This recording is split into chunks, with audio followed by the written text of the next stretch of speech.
It's an age-old battle between man and pest. In one corner, rice paddy, the staple crop of a billion-strong nation.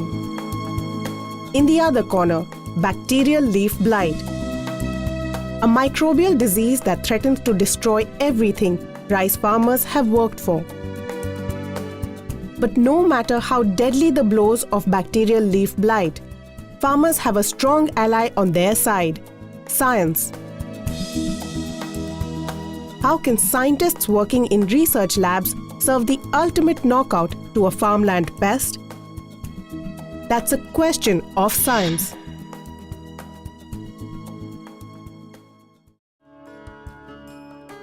The Andhra Pradesh countryside is a sight for sore eyes, with vibrant paddy fields stretching as far as the eye can see. As picturesque as this scene is, it's also a critical lifeline of India's agrarian economy. India grows nearly 20% of the world's white rice, and Andhra Pradesh is amongst its top producers. So, if these fields fall sick, it bodes ill for the entire nation. Within the rice bowl of Kurnool district, farmers have been growing paddy for generations. In recent years, a new strain of rice has revolutionized their fortunes: Samba Masuri. This indigenously developed, fine-grained premier quality rice is in high demand in both national and international markets. It's also a big hit with the farmers, with tens of thousands of acres across Andhra growing this variety. But lately, a terrible scourge has taken away some of its sheen. Samba మసూరిని first నుంచి చేస్తున్నాం sir, 10 సంవత్సరాల నుంచి చేస్తూనే ఉన్నాం. లాభాలు బాగానే వచ్చింది రైతులకి. తర్వాత కొంచెం బ్లాస్ట్ ఎండాకు తెగులు వచ్చేసింది, కొంచెం 30% 40% నష్టాలు వచ్చినాయి. 2009లో సివియర్గా వచ్చేసింది. ఒక ఎకరాకి వచ్చేసి ఫర్ ఎకర్కి వచ్చేసి 15 bags వచ్చేసింది. Bacterial leaf blight, a rice farmer's worst nightmare, caused by a bacterial pathogen called Xanthomonas oryzae. It infects individual rice leaves before spreading like wildfire through the entire crop. What makes bacterial leaf blight so deadly? The disease is entirely immune to pesticides and chemicals, leaving the farmer with no option but to watch his infected crop die. Samba Masuri is an especially susceptible variety of rice. ఇప్పుడు కూడా దాన్ని వేస్తూనే ఉన్నారు ఇంకాను బీపీటీని, సాంబా మసూరి. కానీ ఈ severe తట్టుకోవడానికి ఇంకా మనకి రైతులకేం ఇష్టం లేదు కొత్త వెరైటీ జోలికి పోవడానికి. ఈ సాంబా మసూరి జోలికే పోతున్నారు, ఎందుకంటే రైతుకు లాభం ఉంది. బయట మార్కెట్లో ప్రైస్ రైస్ బాగుంది, కానీ అట్లా ఈ తెగులు తట్టుకునే రకాలు కావాలని చెప్పేసి. Responding to this urgent call is a group of researchers from the Directorate of Rice Research, or DRR, and the Center for Cellular and Molecular Biology, or CCMB. Their collaboration brings together the Council of Scientific and Industrial Research, or CSIR, and the Indian Council of Agricultural Research, or ICAR. This project of developing the resistant variety started in 2000, but before that we had been doing a lot of background work on trying to characterize the various strains of the pathogen that are present in India. While CCMB's teams are experts in molecular studies of agricultural pathogens, DRR's team consists of India's leading experts in rice varieties. Joining forces, the collaboration sets out to investigate the blight-ravaged fields. This disease, the typical symptoms are actually here. The symptoms start from the tip of the leaf, and there is a drying of the leaf as the bacterium moves down the xylem vessels of the leaf, and you can see the drying up. And this little brown spot here, this brown spot is a exudate of the bacterium. That means the bacterium comes out of the leaf and it falls into the irrigation water, from where it can spread from field to field. Factors like a heavy dose of nitrogenous fertilizer, then cloudy condition, moderate to high rainfall, and then warm temperature and field to field irrigation, they help in the rapid spread of the disease. It's what no doctor, human or plant, wants to hear. A disease that spreads rapidly and doesn't respond to any medication. With nearly 50 to 60% of a farmer's yield being destroyed each season, the very future of Samba Masuri could be in trouble. It's time for technology to take a page out of nature's book. Biological evolution follows a simple principle of natural selection: survival of the fittest. If any individual in a species has a weakness, it is eliminated. The remaining individuals survive because they have strong traits to overcome threats. The process of how these traits are passed from one generation to the next was laid out in the 19th century by Gregor Mendel, the father of genetics. He proposed a theory of inheritance of characteristics. When two individuals crossbreed, their resultant offspring contains both their traits. Some of these offspring contain the best strengths of both parents. These are the individuals that survive and thrive, while others fail. Today, this simple theory is the cornerstone of all plant breeding technologies transforming agriculture. In the labs of CCMB, natural selection is getting a technological boost. The scientists' first task answering the all-important question: why do some rice varieties die from bacterial leaf blight while others are able to resist it? The answer lies in 3 genes named XA21, XA13 and XA5.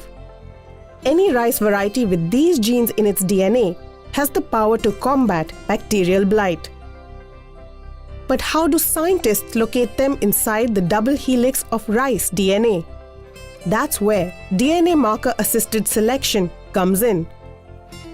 This technique is employed on different rice varieties in the hope of finding one that contains the 3 blight-resistant genes. In this, what we actually do is that we use DNA markers to identify within a segregating breeding population of rice plants those rice plants that have the desired characteristics. DNA markers are like flashlights, which shine a light on the 3 blight resistance genes scientists are hunting for. If DNA markers locate these genes successfully, the rice variety is selected as donor parent for crossbreeding. Now this variety, called SS113, will fertilize the recurrent parent, original Samba Masuri, in a grueling session of multiple crossbreeds. So we set up a cross between this donor rice variety that was developed at Punjab Agricultural University and the original variety that was developed by Acharya N.G. Ranga Agricultural University, and DRR and CCMB together worked on now transferring the genes from the variety developed at Punjab Agricultural University into the genetic background of Samba Masuri. So that plant we used as the starting material for initiating another round of crosses. Meanwhile, within the greenhouses of DRR, this starting material undergoes intensive crossbreeding. In the first season, the donor parent fertilizes the recurrent parent, original Samba Masuri. The progeny contains the 3 blight-resistant genes as well as the desired qualities of Samba Masuri. This plant is once again crossbred with the recurrent parent to create a more robust variety. The process is repeated across 3 to 4 seasons. Why is it so long drawn? It is essential that the process of crossbreeding should be repeated at least for 3 or 4 cycles, so that you finally have a product which not only looks like Samba Masuri, also cooks like Samba Masuri and yields like Samba Masuri, and it should also have bacterial blight resistance. It was one reason why we carried out the backcross process for 4 seasons. What happens in a typical crossbreeding process? First, the recurrent parent or Samba Masuri is emasculated. That means its anthers, which contain pollen, are removed. Once its own pollen is removed, it cannot self-fertilize. Next, the donor plant containing the 3 blight resistance genes is brushed against it. This ensures that only donor pollen is used in fertilization. The Samba Masuri plant has now been crossbred. But this isn't the end of the process. After each crossbreeding stage, the offspring is carefully checked for the presence of 3 blight-resistant genes using DNA analysis techniques. If the genes are present, the plant undergoes a next round of crossbreeding with the recurrent parent, original Samba Masuri. Once all the crosses and DNA analysis are completed, what emerges is a super plant called improved Samba Masuri.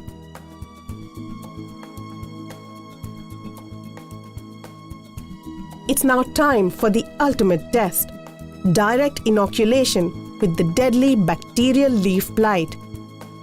Will the new variety survive? This is the bacterial blight disease symptom, which you can see on the midvein of the rice leaf, which appears when we inoculate the bacterial leaf and this disease lesion progresses down the midvein. And here you can see that these rice leaves do not have this kind of disease lesion. So, this is, you can call the improved Samba Masuri variety, wherein it does not develop the disease symptom because it harbors the 3 resistant genes. It's a success for the marker-assisted crossbreeding of improved Samba Masuri. Not just that, the entire process has been completed in record time. Usually for backcross breeding cycles, they take a total period of about 8 or 9 seasons. Since we are using markers, the total crossing period was reduced to just about 3 years, which means about 4 or 5 backcrosses and then subsequent cycles of selfing. And then the second important reason is that it was, since CCMB had all the good facilities with regard to molecular genotyping, and DRR had all the good facilities with regard to developing the crosses, molecular breeding and also phenotyping. It was done under a single shelf, wherein which scientists moved from DRR to CCMB to do some part of the analysis, and scientists from CCMB came here to DRR to assist us in certain parts of the program. The new variety contains all the goodness of the original with an added punch of immunity to bacterial blight.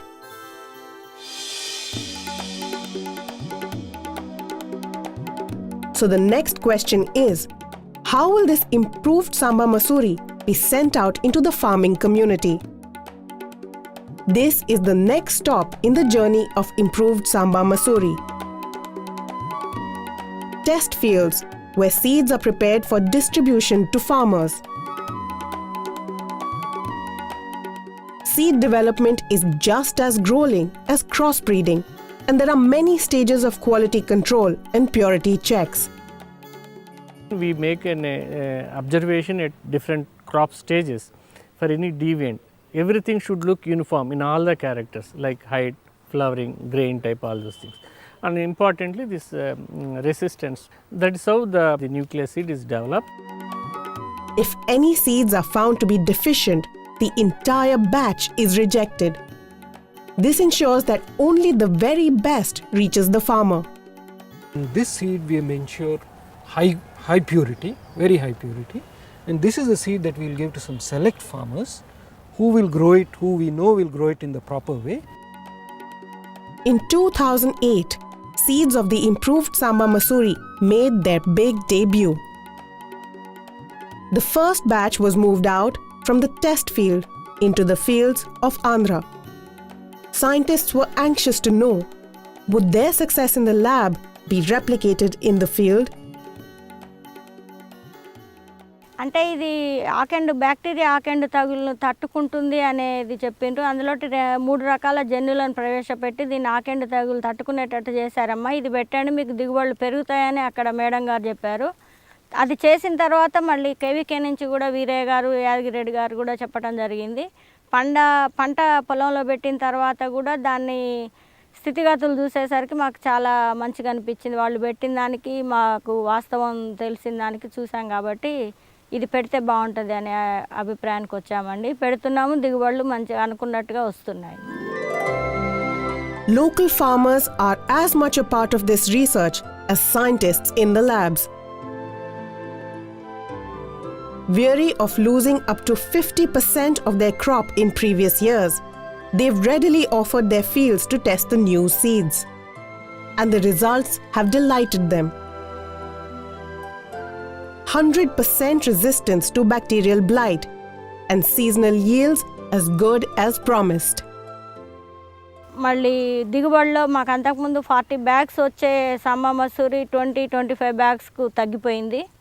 దాంతో ఈ improved సమ్మ మసూరి పెట్టుకోవడం వల్ల మాకు దిగుబడులలో మళ్ళీ ఇంత క్రితం వచ్చినట్టుగానే దిగుబడులు తీసుకోవడం జరుగుతుంది.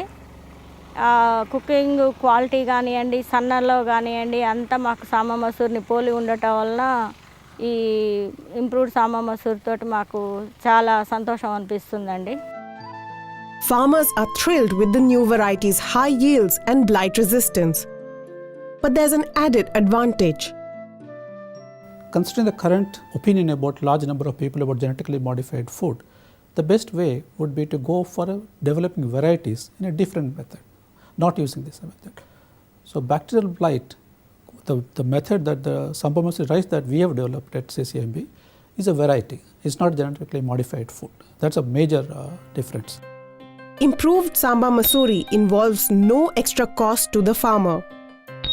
Since its improved traits are strengthened through seasonal crossbreeding, the next generation inherits the same traits.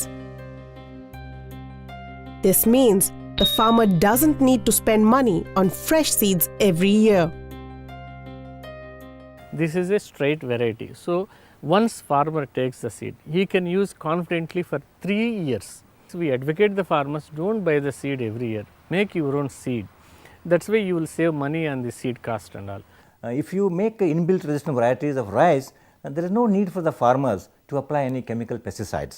In terms of that, it is very environmental friendly and the farmers need not use any chemicals. It is going to increase their profits. In fact, this is already happening in our own state of Andhra Pradesh, in Nandyal and Kurnool, where this disease is very serious.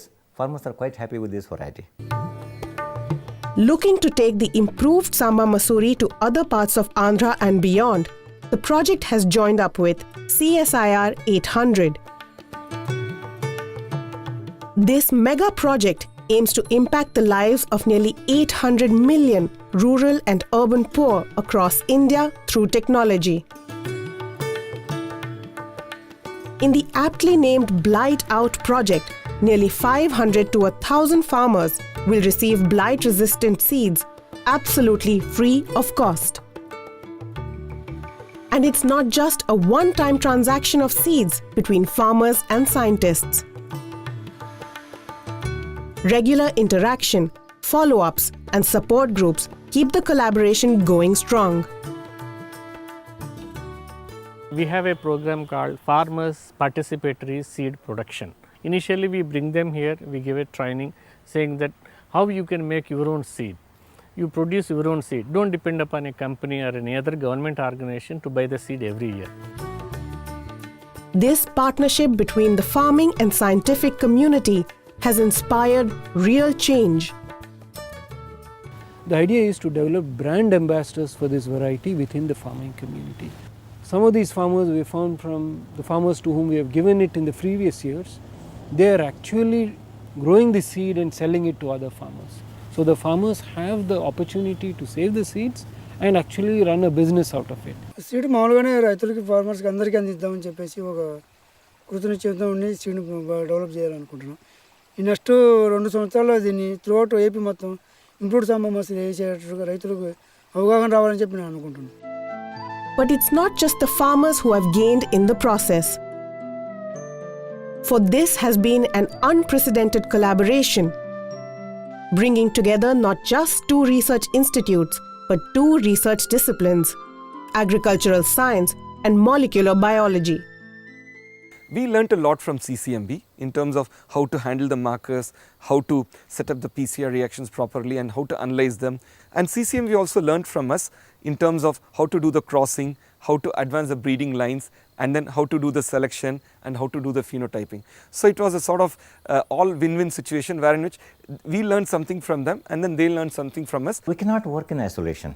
A particular lab, a particular scientist has got his own expertise in his own field. We have got something of that kind. If you join hands between both the institutes, we can do wonders. Fresh winds blow across Andhra's rice belt now. The joint venture between farmers and scientists has changed the fortunes not just of a village, district or state, but of an entire economy. There's a clear winner in the battle of rice versus blight. And for that once dreaded disease, it's finally blight out.